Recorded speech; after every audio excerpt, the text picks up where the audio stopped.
കേരള പ്രവാസി league Kodur panchayat committee പ്രവാസി സംഗമം നടത്തി. സംഗമം പി ഉബൈദുള്ള MLA ഉദ്ഘാടനം ചെയ്തു.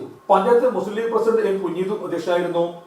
സെക്രട്ടറി പറവത്ത് കുമാർ, മണ്ഡലം മുസ്ലിം ലീഗ് കമ്മിറ്റി അംഗം KN ഷാനവാസ് എന്നിവർ ക്ലാസ് നയിച്ചു. Panchayat Muslim League general secretary CP Shaji, treasurer Nasar Kolakkattil, ad hoc committee chairman UP Ummer, Muslim League മണ്ഡലം committee vice president V Muhammad Kutty Haji, secretary MP Muhammad, KN Hameed master, Paloli Seenudheen, MT Basheer, Aneefa Puliyattukulam, Oorathudi Moideen Kutty Haji, Sethalavi Thorappa എന്നിവർ സംസാരിച്ചു. Ado committee convener Abdurahim Faizy PP സ്വാഗതവും KV സലി പാലക്കൽ നന്ദിയും പറഞ്ഞു.